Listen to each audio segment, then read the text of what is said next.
Welcome in, everybody. What's new at the zoo with Jim Bartoo? I know, I'm going to say that every time because I like the way it sounds. It'll take a little getting used to, but we'll go with it for now. I'm Devon O'Day, and guess who he is? I'm Jim Bartoo.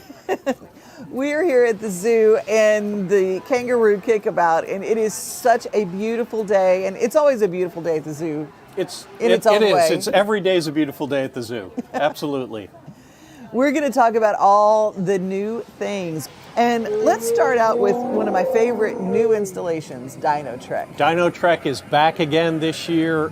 It's bigger than we've ever had it before. The animals are bigger than ever before. We've got a brachiosaur that's well over 20 feet that you can see now. Plus, we got the T-Rexes back.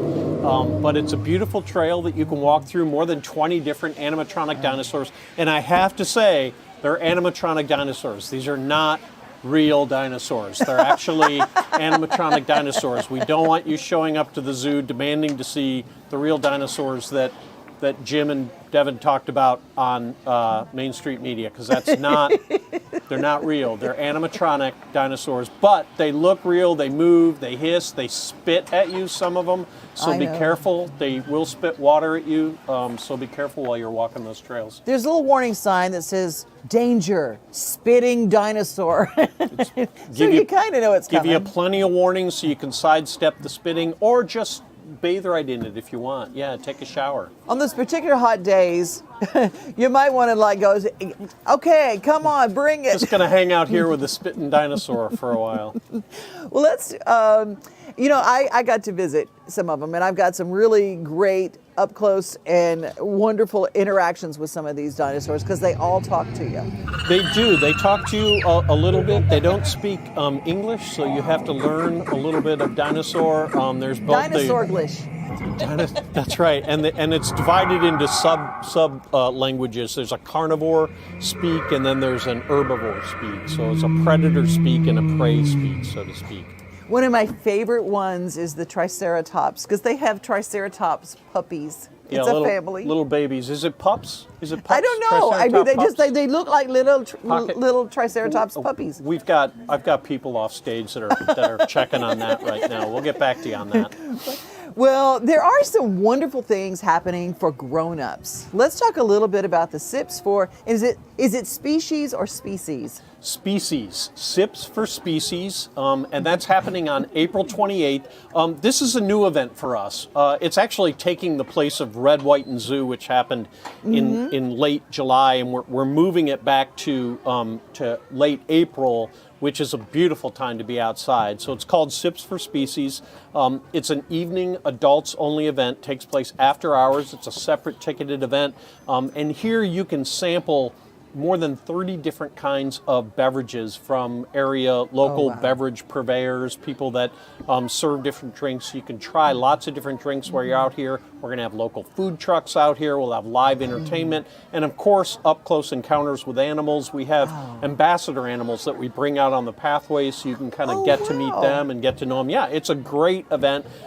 Starts at about 6:30 at night, runs till like 9:30. So it's a great way to get out. And there'll be a lot of keepers out there that will talk to you a lot about the conservation work that the zoo does. A lot of people don't know that we actually get involved with lots of conservation all around the world and right here in our own backyard. So they'll be able to tell you a lot about that. And that's really the point of it, is for people to be able to come out, have a good time, socialize, learn a little bit about the zoo's conservation work, and walk away knowing that they're helping with that, because a portion of those proceeds are going to go towards conservation, will actually go towards helping the zoo's conservation work. I mean, since I've been around this zoo, I mean, you've helped a lot with giraffes. Yep. You've helped with what are and I call them snow leopards, but what, clouded leopards? Clouded leopards. Yeah. Yep. We're doing a lot of anti-poaching work down in Thailand, which is where their native range is down there. We're working to try to keep giant anteaters in Peru off of highways. You know, these ever-expanding highways that are going into the Pantanal. The anteaters wander up on the road and get hit by cars, so we're working with organizations to try to stop that and prevent that. So there's just lots of different work. Right here in our own backyard, we've got hellbenders that we're working with. We've repopulated rivers with alligator snapping turtles and other salamanders, and just all different kinds of work that's happening right here at home. I love that. And you know what's really interesting? And whether you have children in school or whether you are homeschooling your children, this is a perfect time to bring your kids out, because everything that you just talked about and everything here at the zoo has an educational aspect to it. That's right. Yeah, we want people to have fun when they come out here, right? It's animals, nature, and fun. That's what we're all about. But during that time, we hope that you also learn something, that you're inspired to want to learn something. We're trying to create this culture of understanding of our natural environment, so people will go out, learn more about that stuff, and really help to protect it. That's what we're all about. That's so important. And the kids, when you teach children this at an early age, it becomes part of their fabric. And this is keeping animals and species alive for future generations. Right, yeah. There are ways that we can work to all live together. There are paths forward to be able to do that. There are paths forward for all of this. We just have to take those little steps. Here's a great example. Plant a native pollinator garden, right? Oh, in yeah. your yard. Bring back the butterflies and the bees. They need food. And these giant green lawns that you plant, they're beautiful lawns, but they don't feed anything. There's no animals that eat on that besides maybe bunnies in the morning, right? Right. But the pollinator animals can't eat any of that, so they have to move on. And over time, if everybody does that, they don't have anywhere to go. So plant those pollinator gardens. That helps out with a lot of that. You have something new at the zoo, Jim Bartoo, called a tiger named Anne. We have a new tiger named Anne, new female. She's Anne with an E. Anne with an E, A-N-N-E, right. She's the smallest of the three, so we also have Felix and Francis that are in that exhibit.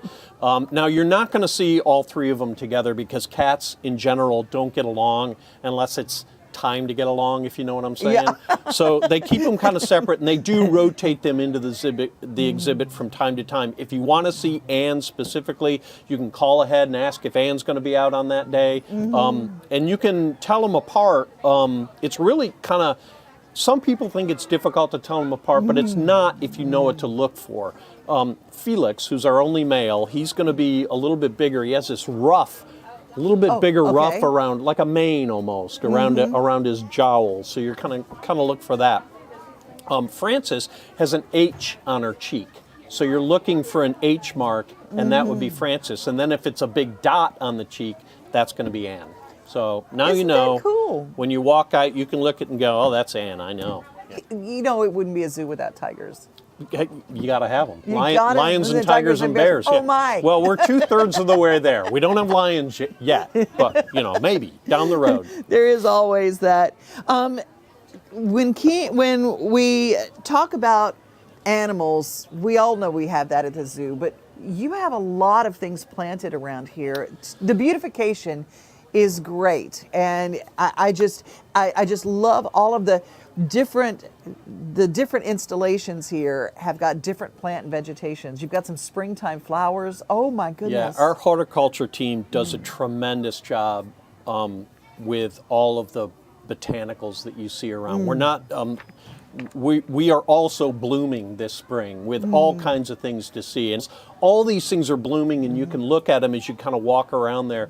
The horticulture team also does a really good job making sure that native plants are part of this botanical mix in here, because it's very important that we keep that up. So they do a great job planting natives around, but they also plant some things that help beautify the areas you're walking around. You get your picture taken in front of them and that kind of stuff. So it's beautiful around the zoo right now. Truly, and whether you have kids or not, I have so many people, and I've told you this, they are giving up gym memberships so they can be a member of the zoo, and they come here and walk around, because it's not just a flat walk. I want to tell you that if you think you can just walk around here and not get a workout, you'd be wrong. Yeah, it's about 3 miles of trails. So if you walk it, you're gonna do really well. Yeah.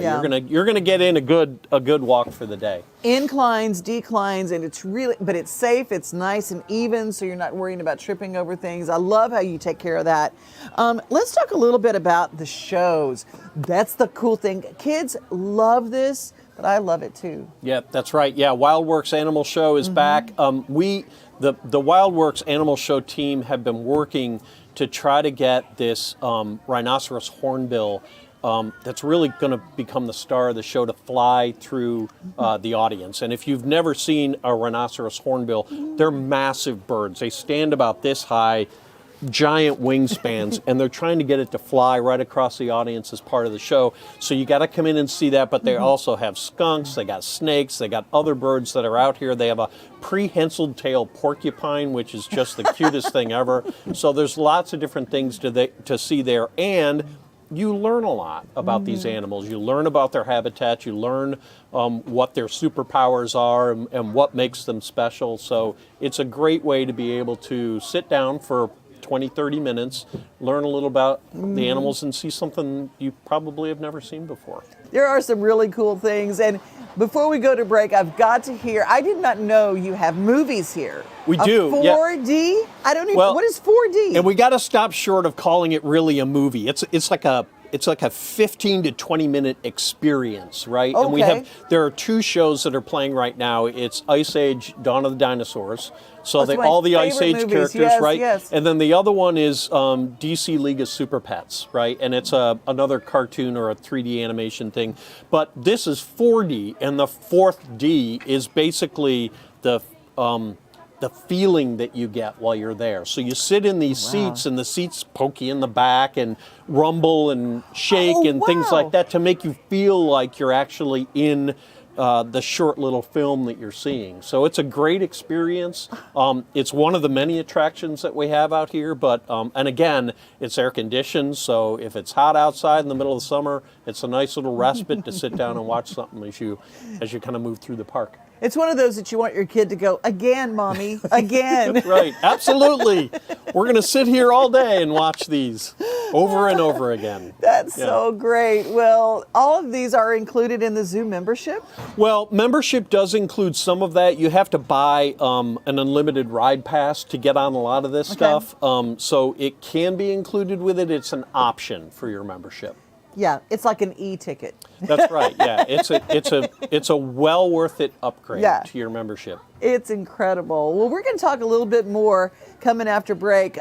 There's some really fun experiences here in the Kangaroo Kickabout, and we're going to meet one of your fantastic staff members. But if you want information about the Nashville Zoo, go to nashvillezoo.org. Get that family membership. It is the least expensive thing you're going to find for your whole family to do all year round. It is a gift all year round. You use it twice and it's paid for. Pretty straightforward. So how about them apples? Get the upgrade though, nashvillezoo.org. You're right.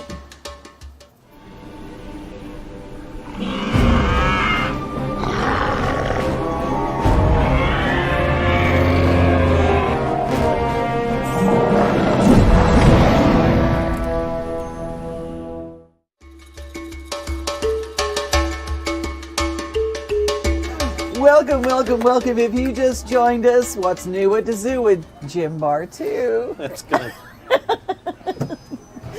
Working on it. I know. I just like making the joke. It just sounds so good.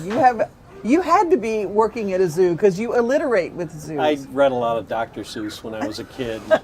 Changed my name accordingly when I took this job. That's perfect. Well, Kelly Wisner is with us, and we're so glad that you've joined our show. Thank you. You look very official. Oh, thank you. Yeah.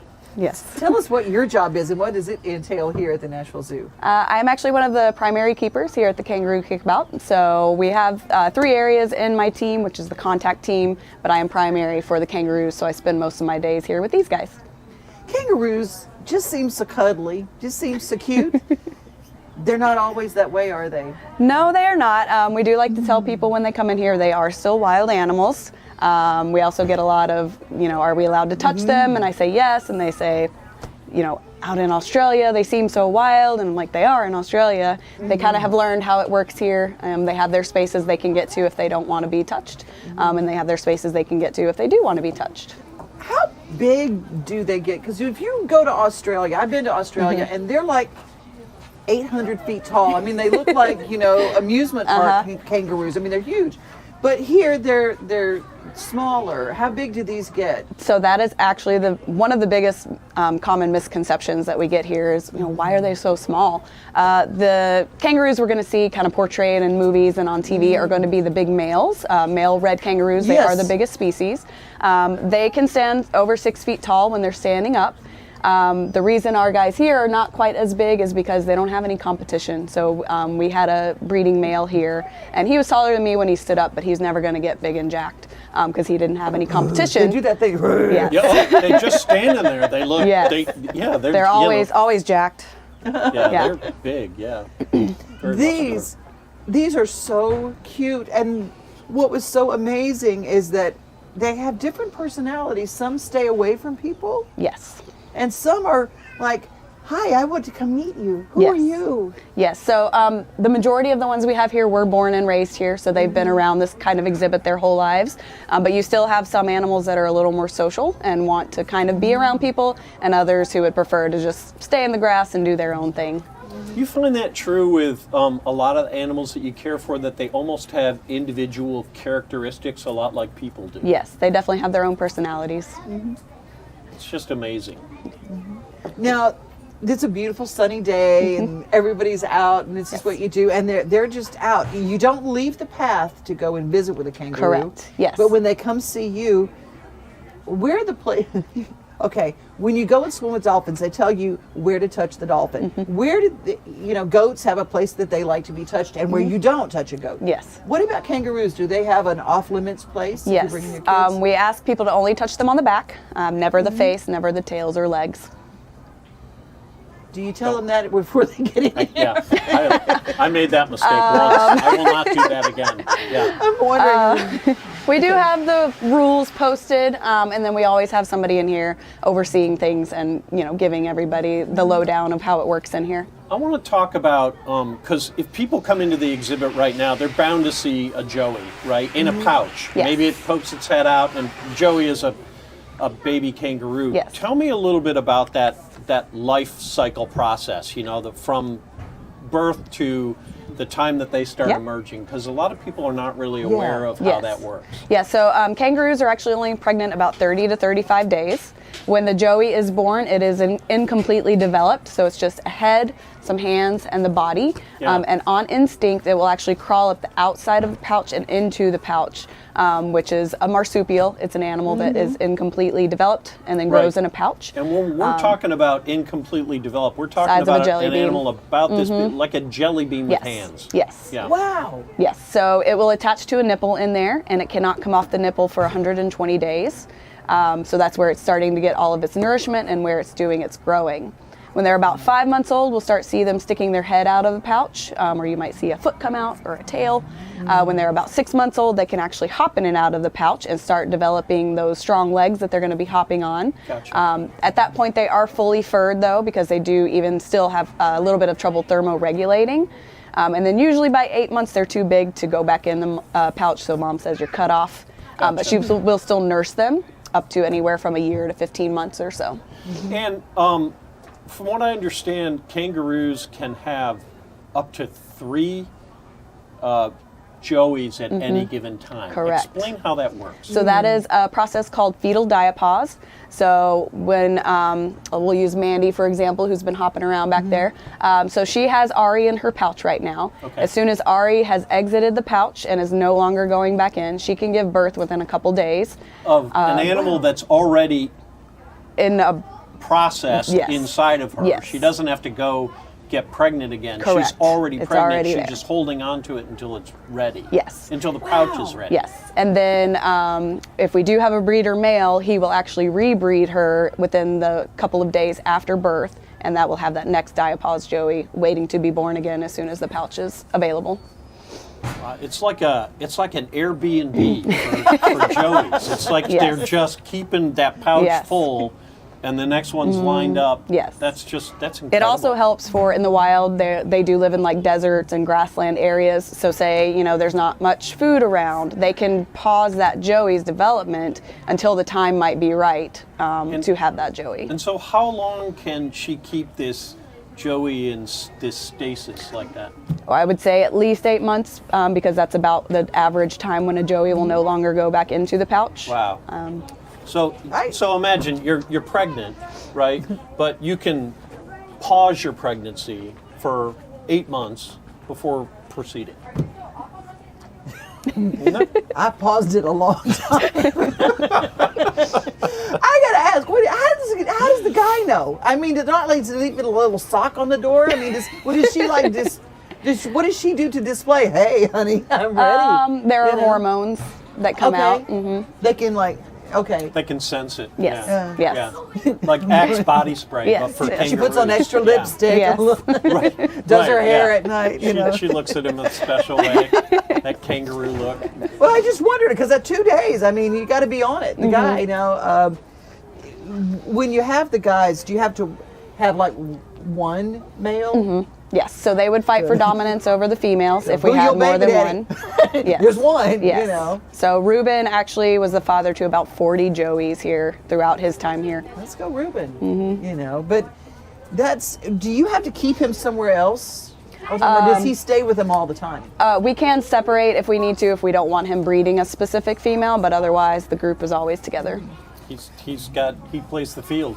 Yeah. Do the girls all get along? Do they ever get jealous of each other? No. They- They're fine. Do you have some kangaroos that don't particularly like Joeys? Because that's there's a good people question, out there that just don't like kids. We actually do have one. He's not saying that. I like kids. Yeah. I'm not pointing any fingers. I just don't. Yes, we do have some females that are a little bit lower in the dominance chain who may pick on the Joeys because they can't pick on anybody else. Wow. Okay, so back to the kangaroo kickabout. You got thousands of people that wander through this exhibit Yes. every day. What is the most common question that you are asked? Can we touch them? Can we pet them? That's it. Yep, that's generally Nothing about the kangaroos themselves. No, we do a 10:30 a.m. chat every day, and honestly, I don't think people even want to hear us talk. They just want to come touch the kangaroo. I want to So touch the kangaroo. that's the key. 10:30 a.m.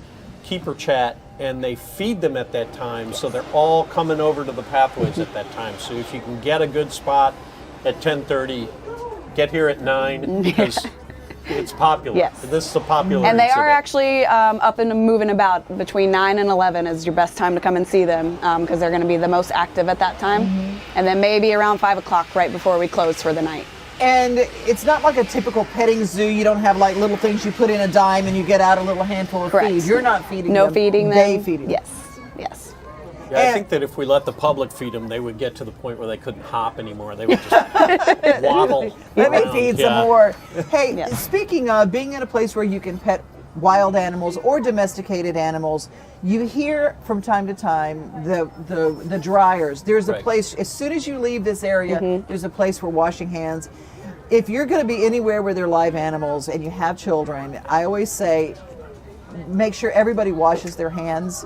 And they've made everything really safe here at the Kangaroo Kickabout because if you're going to pet animals, you just wash your hands and dry your hands, and that's what we're hearing right off camera. That's right. Yeah, any of the contact areas that we have all have sanitation stations. It's either going to be water or that sanitation gel that you can put on your hands to kind of keep your hands nice and clean. It's always good hygiene to practice that. And that's doesn't matter whether it's an animal out here at the zoo or your pet at home. It's always a good idea to wash your hands after you touch animals.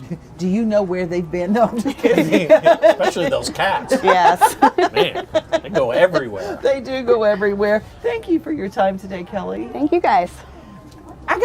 Where do you go and study kangaroo stuff? I mean, to do what you do, I got to know. What did you study? I actually have a good degree in marine biology and psychology. I got my start with marine mammals, and then my kangaroo training has all been on the job here at the Nashville Zoo. So you can start pretty much anywhere. Yeah. Animal sciences. We have a lot of people ask, "Hey, look, it's I've been an accountant for the past 30 years, and I really want to do something. I want to come and work with animals. How do I get involved with that?" And what I tell them is, well, there's a long line of people that want to do that. It is a very popular career to have, but in general, the the people that are hired without any experience usually have a background in some kind of animal study. A lot of them have master's degrees in animal studies as well that are coming in. It's not just coming off the street and just feeding animals. There's a lot more to it now. There's the exhibit upkeep alone, but the keepers have to watch these animals day in and day out. They need to know if there's something happened to these animals, or if they get sick, or they just don't look well. The keepers are the ones that are going to find that first, because they see them every day and they watch that and they know what to look for that. So it's an impressive career. Yeah. It is really cool. It's not just a shovel in a bucket. Right. It's just not. It's no. There's That's part much of more it. to Yes. it. Much more to That's it a than big that. part Yeah. of it. It, because it happens, Yes. And, this is I love that you have career openings. Can we talk a little bit about that in the next break? Yeah. Some things that you're doing. Absolutely. And a lot more to come. This is What's New at the Zoo. Jim Bartoo. Thank you, Kelly. Thank you. We'll be right back.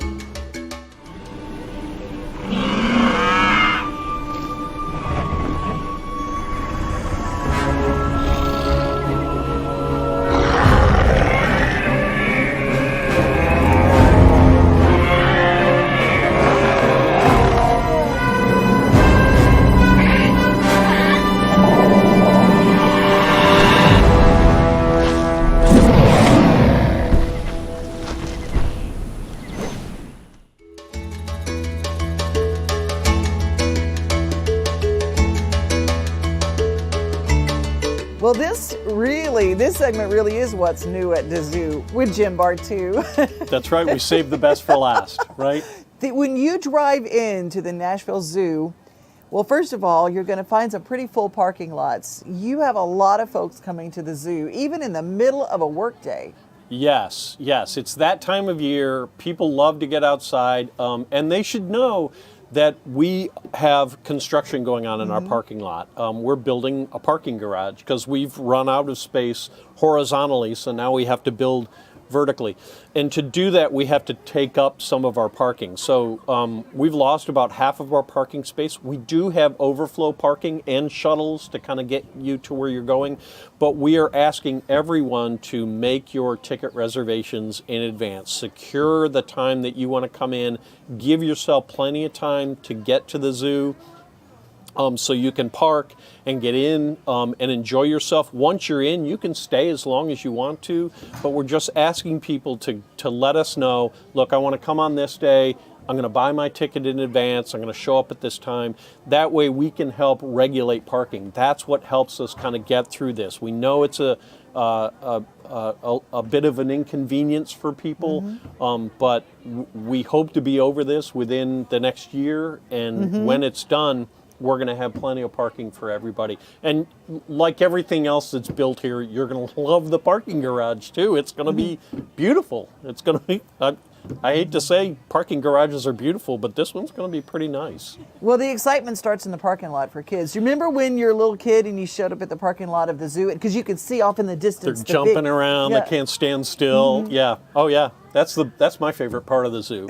Yeah. They asked what my favorite animal is, and I'm like, oh, 3-year-olds. You can't beat a 3-year-old knowing that they're going to the zoo that day. Wow. If you have a membership, do you need to still make zoo reservations? You do, yes. Okay. We're asking everybody to reserve tickets. Members obviously don't have to pay, but we do ask you to reserve your time slot to come into the zoo so we can make sure that our parking lot has a space for you so you can get in and enjoy yourself.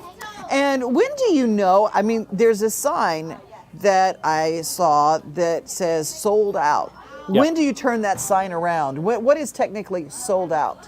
Well, we'll know. Typically, we know in advance when we're selling out because we'll see it on those advance tickets, and we'll put it up at the front. So if you're driving in and you don't have a reservation for whatever reason, you didn't take this advice or you didn't read the website about what was happening, and you see that sold out sign, we don't have any more room. We don't have any more room for people. You might be able to find a parking space, but if you do, you're likely taking the parking space of someone else who did make a reservation. So we make that decision kind of on a case-by-case basis, but we know what our sellout limit is, and if we reach that the day before, the sign will go up at the beginning in the morning. That's why the flow is so good here at the Nashville Zoo. While there's always room and there's always flow where you can get to see the animals you came to see or the exhibits that you came to see. If you follow those little helpful tips, that really helps. Okay, we're going to talk about something new. You're going to see a little bit of construction inside the zoo. You're almost ready to cut the ribbon on the koi pond.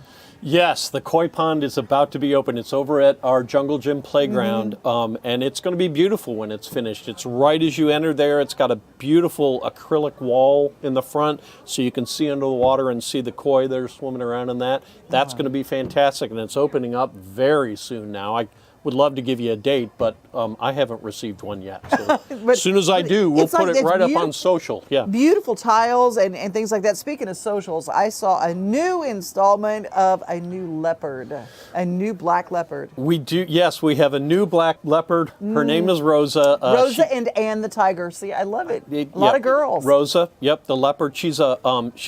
Well, we're not supposed to call her a black leopard. We're supposed to call her a melanistic leopard. I've got all kinds of support. A melanistic just off camera leopard. Over here. Melanistic leopard. Yeah, and it simply means that she's a black leopard. Right? But we can't say black leopard. It's a Leopard melanistic noir. leopard. Right. And she's a sweetheart. She did her first checkup at the vet hospital, which, by the way, you can see checkups and treatments and things at the vet hospital. My favorite part of the zoo. It literally is my favorite part. Yeah, you can walk up and see what's happening. You can look through the window and see everything. They also have people there that can answer questions for you if you have any questions about that stuff. So that's fantastic. And she's going to go into Leopard Forest, which will open next year. So we're still building that. That's up by the giraffe exhibit. Oh, this is so cool. Well, I'm so excited about this new show. Yeah, I know. It's fantastic. But we want to know what everybody else thinks, right? I know. What do you want to see? I mean, is there something else you want to see? I mean, it was my request to be with the roos. The kangaroo kickabout was where I wanted to be first, but there are rhinos, there are bears. Right. Yeah, what do you want to see? What questions do you have? Do you have any questions about the zoo, our future, our past, our whatever it is, anything about the zoo? There are no questions that are bad questions. Reach out, let us know what you want, and we'll address them on the show. We might even mention your name if we use your question. We could do that. Yeah, we can. I love that. I love that interaction part. And speaking of interaction, the social media team here at the zoo is incredible. Follow the Nashville Zoo on Instagram and on Facebook too, because it's always good. Twitter, TikTok. We got a TikTok channel. What? Oh yeah. We got TikTok, and it's not banned in the United States yet, so you can still watch it. Yeah, follow along. NashvilleZoo.org is where you get all your tickets and make your ticket reservations ahead of time so you get the right parking spot, right? Yep. Please get your tickets in advance. Thank you. Thank you all for joining us for What's New at the Zoo. Thank you, Jim Bartoo. I had to. Bye, everybody.